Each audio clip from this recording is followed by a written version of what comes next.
Nós estamos de volta. Hoje nós estamos conversando com o Mário Bianchi. O assunto é a planta daninha e a resistência delas. E agora nós vamos falar de outras que não sejam as já convencionais, buva e capim amargoso.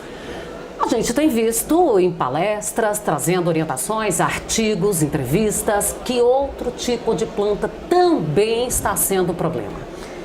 Bem, nós temos, independente de resistência ou não, nós temos algumas espécies hoje, principalmente aqui no sul, né, que estão aumentando a frequência, né, que seriam gramíneas perenes, poáceas perenes, como além da digitária insulares, que é o capim amargoso, né, que para nós sempre esteve presente em beiras de estrada, né, mas hoje em lavouras. Nós temos também Andropogon bicornis, que é o capim rabo de burro, e temos duas espécies do gênero Chlores. Todas as quatro, então, são perenes, são plantas perenes. Então, há uma evolução em algumas áreas para essas plantas.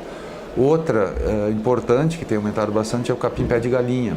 E esse sim, já com resistência também a alguns herbicidas. E muito conhecido também. Bastante conhecido, só que essa é uma planta anual, né? Mas ela pode se comportar como uma planta de um ciclo um pouquinho mais longo do que um ano. E o que chama atenção, por isso que a planta está indicando o que está acontecendo, né? O que chama atenção é que o capim pé de galinha ele aparece com mais frequência nas áreas mais adensadas, né? E principalmente esse adensamento que você está se referindo é do solo? Do solo. Compactado mesmo? Do solo mais compactado e principalmente no rodado do pulverizador. Que a área mais compactada é onde uma planta poderia ser eliminada simplesmente pela pressão do rodado.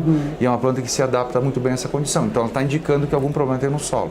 Por isso que o controle de uma planta daninha, ele não passa só pelo herbicida. O herbicida é uma das ferramentas, né? A gente tem que pensar o todo, pensar o todo da propriedade. Que você disse que não dá para resolver em um ano, porque eu também não consigo constituir ali um perfil de solo em um ano. Em um ano. Né? Então, assim, a mudança ela são um conjunto de ações. E o que nos preocupa também é que essa planta, ela já tem, o pé de galinha já tem resistência a herbicidas. Então, o custo do controle, quando a gente fala em resistência de plantas daninhas, o custo de controle ele aumenta.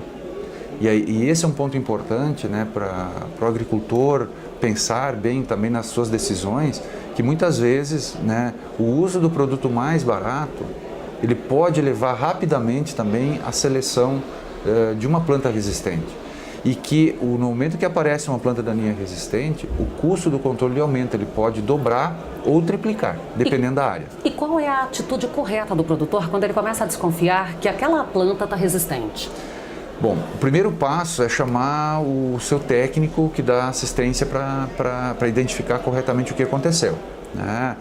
Buscar o órgão de pesquisa regional. Mas assim, a dica principal, olhando para o campo, se a condição ambiental, né, foi adequada, a dose também adequada do produto. O produto sempre eliminou aquela planta. E você notar no campo que plantas do mesmo estágio de desenvolvimento, eu tenho uma planta que morreu e a outra não morreu, é bem provável que aquela que não morreu seja um caso de resistência. É necessário a comprovação, por isso tem que buscar os institutos de pesquisa para comprovar. Mas é bem provável. Então, dose recomendada, condições adequadas de aplicação, e plantas daninhas, a planta daninha no mesmo estágio de desenvolvimento, então estou comparando o mesmo tamanho, se uma morreu e outra não morreu, é bem provável que seja resistente. Então, isso já é uma forma de identificar, né, o problema na lavoura. Para a gente encerrar, o pé de galinha, às vezes a gente pode ter ali aquela ilusão que ele não tem tanta semente, ele não seria tanto problema como uma buva e um capim amargoso, com aquela semente leve, aquele mundo de sementes, mas a semente dele também traz aí um banco importante? Traz, sim. A dispersão é diferente, né? O amargoso e a buva, o vento é um agente de dispersão bastante grande. Já a semente do pé de galinha é um pouco maior.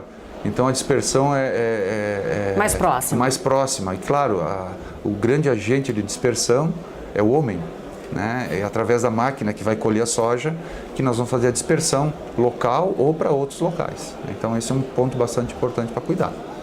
Quero agradecer, muito obrigada pela sua participação conosco.